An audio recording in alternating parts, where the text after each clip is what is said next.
오늘 우리에게 주시는 말씀은 출애굽기 40장 34절에서 38절까지 말씀입니다. 제가 본문 말씀을 봉독해 드리겠습니다. 구름이 회막에 덮이고 여호와의 영광이 성막에 충만하매 모세가 회막에 들어갈 수 없었으니 이는 구름이 회막 위에 덮이고 여호와의 영광이 성막에 충만함이었으며 구름이 성막 위에서 떠오를 때에는 이스라엘 자손이 그 모든 행진하는 길에 앞으로 나아갔고 구름이 떠오르지 않을 때에는 떠오르는 날까지 나아가지 아니하였으며 낮에는 여호와의 구름이 성막 위에 있고 밤에는 불이 그 구름 가운데 있음을 이스라엘의 온 족속이 그 모든 행진하는 길에서 그들의 눈으로 보았더라. 아멘. 오늘 주일은 주신 말씀 출애굽기 40장 34절에서 38절 말씀을 갖고 동행의 은혜라는 제목으로 하나님의 말씀을 전하도록 하겠습니다. 이런 말이 있습니다. 빨리 가려면 혼자 가고 멀리 가려면 함께 가라.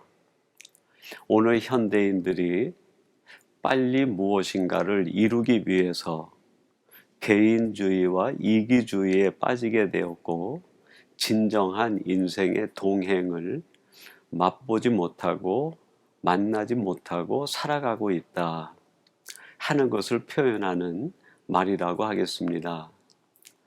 산다고 하는 것은 속도보다도 방향이 중요하고 혼자 무엇을 이루는 것보다 더불어 함께 살아가는 것이 더 중요한 일 아니겠습니까?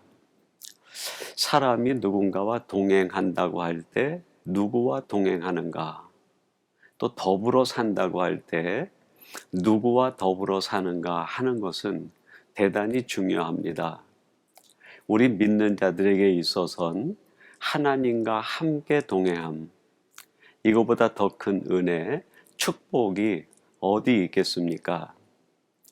오늘 우리 현대 사회는 근대 올림픽이 본격화되면서 이 올림픽이 가지고 있는 세 가지 표, 더 빨리, 더 높이, 더 강하게라는 그 주제에 깊이 물들어 살고 있는 듯 합니다. 다른 사람보다 더 빨리 무엇인가를 성취하고 다른 사람보다 더 높이 오르고 다른 사람보다 더 강하게 되기를 꿈꾸고 기대하는 그런 시대에 우리가 살고 있는 것 아니겠습니까? 이렇게 되면서 자연히 사람들은 더불어 사는 것을 잃어버리고 참된 동행을 만나지 못하고 살아가고 있는 것 아니겠습니까?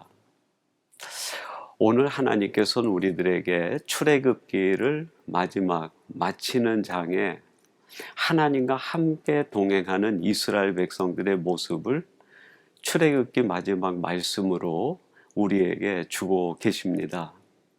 오늘 이 말씀을 나누는 사랑하는 성도 여러분들이 이제 세상을 떠나 영적 가나안을 향해 나가는 우리 인생 여정에서 하나님과의 동행을 이루며 살아가는 복된 성도들이 되시기를 바랍니다. 여러분, 우리의 인생은 빨리 달리기나 올림픽 경기가 아니라 하나님과 함께 동행하는 순례의 길 아닙니까? 여러분들이 여러분의 삶의 터전에서 하나님과 동행하심으로 그 동행을 통해 누리는 은혜와 축복이 여러분에게 넘치게 되기를 주님의 이름으로 축원합니다. 그러면 하나님과 동행할 때 우리들이 누리는 은혜는 어떤 것이 있을까요? 그것이 오늘 우리가 함께 나누고자 하는 본문 속에 담겨 있는데 저는 세 가지 은혜가 담겨 있다 그렇게 생각합니다. 첫째는 참된 평안을 누리게 된다. 여러분, 오늘 본문 말씀 38절 말씀인데요. 한번 주목해 보시기 바랍니다. 낮에는 여호와의 구름이 성막 위에 있고 밤에는 불이 그 구름 가운데 있음을 이스라엘 온 족속이 그 모든 행진하는 길에서 그들의 눈으로 보았더라. 이 백성들이 가는데 하나님의 성막에 구름이 가득 내려오고 그 구름 속에 하나님의 영광이 임재하는 걸 보았다라고 말합니다. 근데 이것을 조금 의미를 붙여 얘기하면 구름이라고 하는 것은 무엇인가를 보지 못하게 가리우는 것이다라고 할 수 있겠습니다.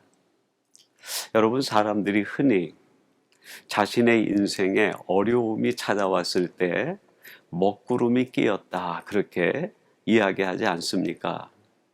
그렇습니다. 여러분, 우리들이 살아가다 보면 우리의 인생과 우리의 장막과 내가 가는 길에 이 먹구름이 가득 들이우는 것처럼 우리 인생이 아주 오리무중에 빠질 때가 있습니다. 한치 앞을 내다보기 어렵고 앞에 도대체 무슨 일이 있는지 예측할 수 없는 그런 인생의 위기와 정말 절망의 때와 낙심의 순간을 만날 수 있는 거죠. 근데 38절 말씀해 보니까 그 구름 가운데 하나님의 불이 있었다라고 말씀하고 있습니다. 내 인생에 낀 먹구름, 내 앞을 가린 안개들, 내 앞에 보이지 않는 어려운 현실들, 우리의 삶을 힘들게 하고 어렵게 하지만 그 가운데를 가만히 들여다보면 하나님이 예비하신 불이 있다는 거죠. 여러분, 그 불은 무엇을 상징할까요? 하나님의 계획, 하나님의 뜻, 하나님의 역사와 섭리를 말하는 것 아니겠습니까? 지금은 내 인생이 아무것도 보이지 않는 것과 같고 온통 먹구름에 둘러싸인 것 같다 할지라도 그 속에 우리를 향한 하나님의 놀라운 계획과 하나님의 섭리가 담겨 있다 하는 것입니다. 열왕기상 18장 44절에 보면 이런 말씀이 나옵니다. 7번째에 이르러서는 그가 말하되 바다에서 사람의 손만한 작은 구름이 일어나나이다. 이르되 올라가 아합에게 말하기를 비에 막히지 아니하도록 마차를 갖추고 내려가소서 하라 하니라. 엘리야 때에 3년이나 비가 내리지 않고 그 이스라엘 온 땅에 가뭄이 계속됩니다. 이로 인해서 아합과 이세벨이 그 바알과 아세라 우상에 더 깊이 빠지고 맙니다. 그때 이 엘리야가 갈멜살 대견으로 누가 정말 하나님인가를 보여준 다음에 아합 왕에게 이야기합니다. 하나님이 이제 비를 내려주실 겁니다. 지금은 우리 눈엔 아무것도 안 보이고 내 현실에는 기근과 가뭄으로 온 고난과 고통이 가득하지만 하나님은 지금 이 땅을 위해서 큰 비를 준비하고 계십니다. 그렇게 이야기하고 이 엘리야가 사환을 데리고 밖으로 나가서 사환에게 얘기합니다. 하늘에 무엇이 보이느냐? 아무것도 보이지 않습니다. 7번째 이야기를 하니까 가서 사환이 돌아와 얘기합니다. 내 손바닥만한 작은 구름 하나가 보입니다. 작은 구름이지만 이 엘리야는 그 구름 속에서 하나님이 이제 이루기 시작하시는 기적을 보았고 능력을 보았습니다.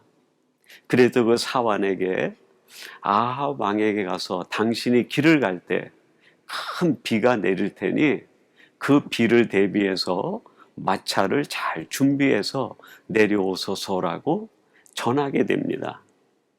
사람의 눈에는 보이지 않고 사람들의 눈에는 기근과 온갖 인생의 고난과 역경과 답답한 것이 가득 끼어 있을지라도 이 엘리야는 그 속에서 하나님의 불을 보고 하나님이 예비하신 구름 속에 하나님의 기적과 섭리를 보고 그곳으로 평안을 전하는 사람이 되었습니다.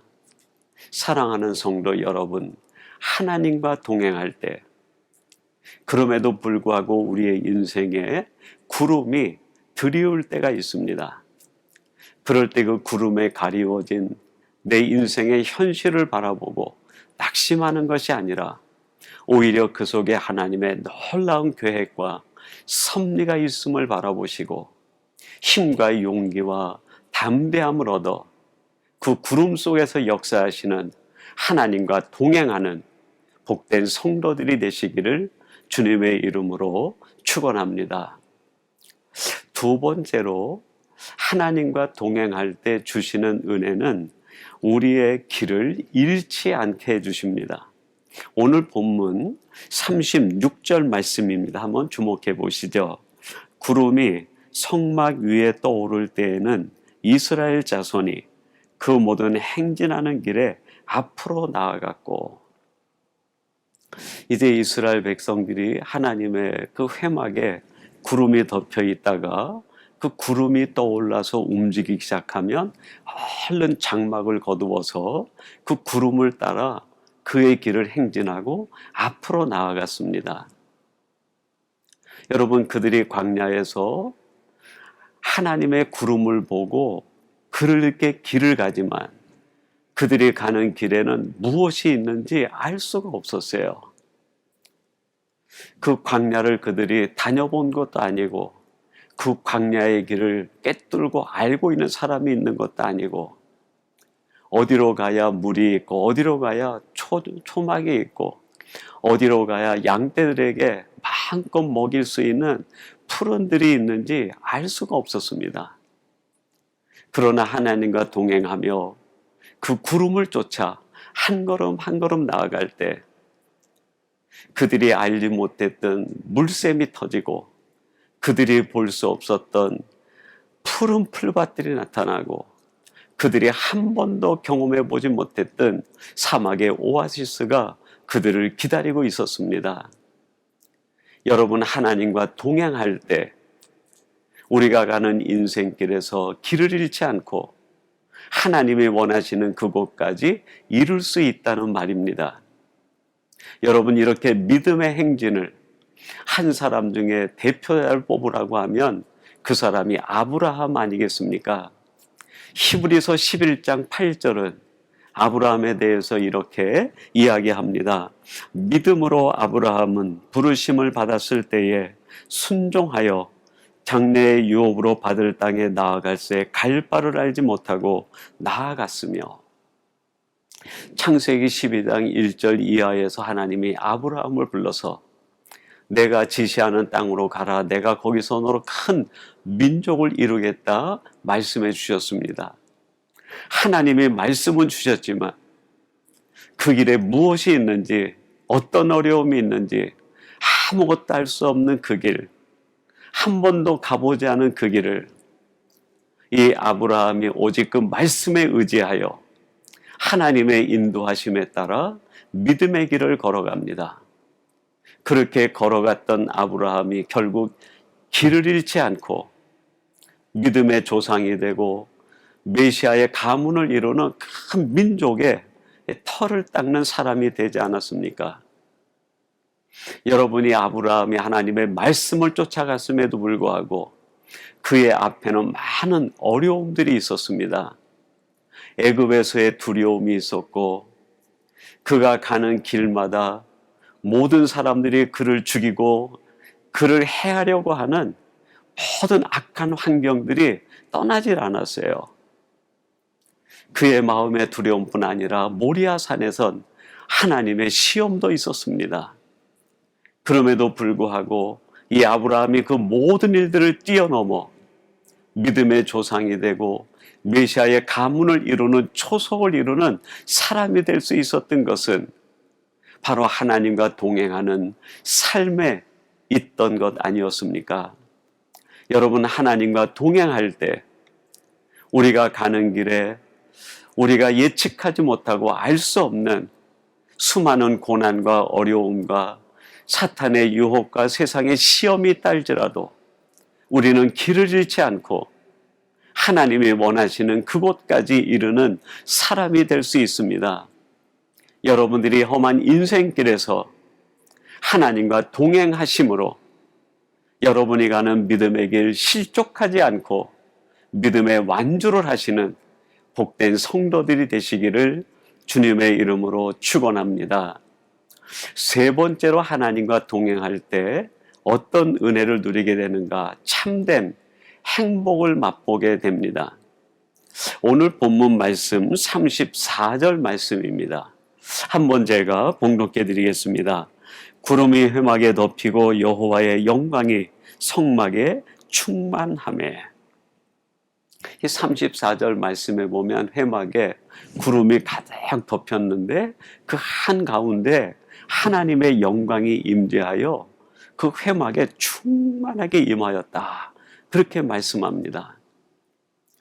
여러분, 하나님이 만드신 그 회막 속에 하나님의 영광이 충만히 임한 것, 이거를 우리의 삶에다가 적용하면 어떻게 적용이 가능할까요? 그렇습니다.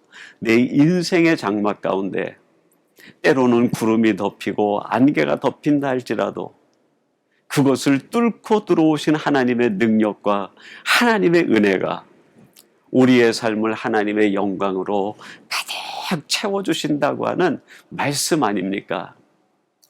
지금도 하나님은 우리를 축복하시기 위해서 세상의 장애물과 세상의 구름을 뚫고 들어오시는 분이세요. 그래서 우리의 삶을 새롭게 하시고 우리의 가정을 든든히 세워가시고 우리의 자녀들의 앞날을 책임지고 지켜주시는 것 아닙니까? 여러분, 누가 이런 하나님의 은혜를 누리며 복을 누리는 사람이 될 수 있을까요? 그렇습니다. 하나님과 동행하는 사람만이 하나님이 주시는 이 은혜와 축복을 누리는 수혜자가 될 수 있다는 말입니다. 여러분, 여호수아서 14장 15절에 보면 갈렙의 그 헤브론 산지를 점령하겠다는 고백과 함께 그 산지를 점령한 뒤에 하나님께서 이런 말씀으로 우리에게 들려주십니다. 여호수아서 14장 15절 말씀, 이런 말씀입니다. 헤브론의 옛 이름은 기럇 아르바라. 아르바는 아락 사람 가운데에서 가장 큰 사람이었더라. 그리고 그 땅에 전쟁이 그쳤더라.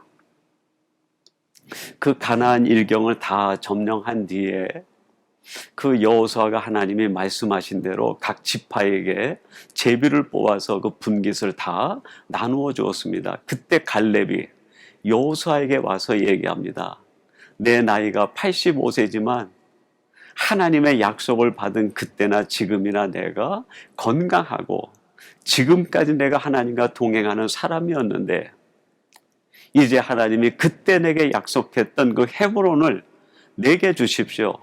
그러면 내가 이 산지를 정복하여 그 땅을 하나님의 임재의 도성으로 만들겠습니다.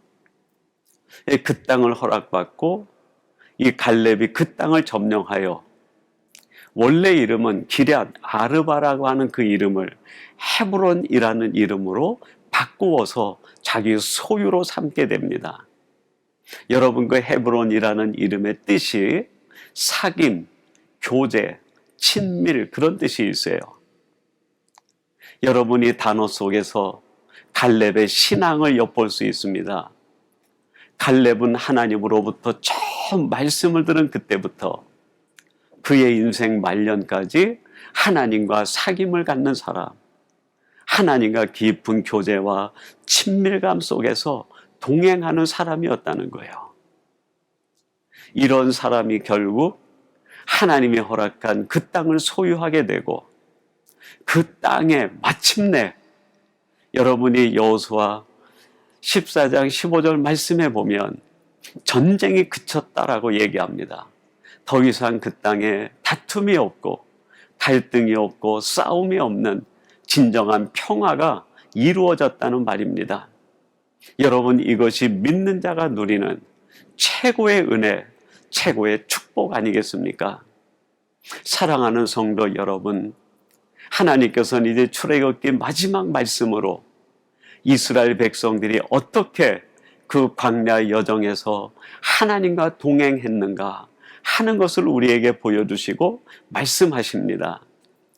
왜 출애굽기 마지막 말씀으로 이 말씀을 우리에게 들려주실까요? 그렇습니다.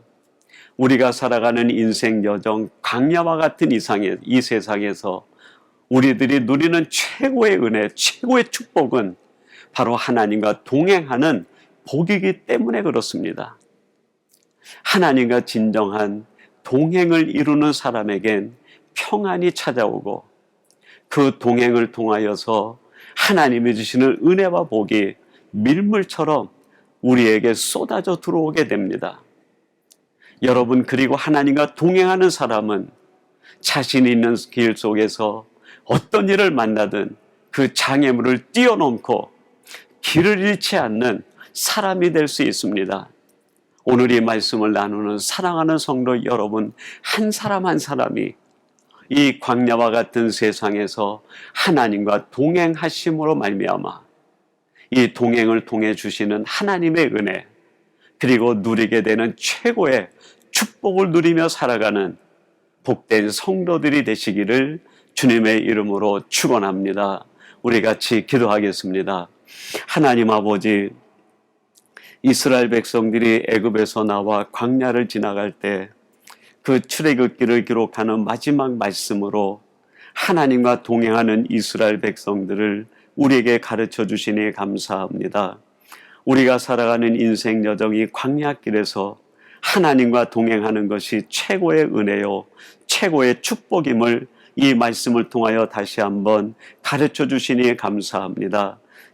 우리들이 살아가는 이 땅 여정에서 하나님과 동행하는 사람이 되게 하사 동행에서 누리는 하나님의 은혜, 동행할 때 맛보는 축복, 동행하는 사람이 길을 잃지 않고 하나님이 허락하신 그 길까지 갈 수 있음을 깨닫게 하셔서 온전히 이 길을 걸어가는 저희들 되게 해 주옵소서. 예수님의 이름으로 기도하옵나이다. 아멘.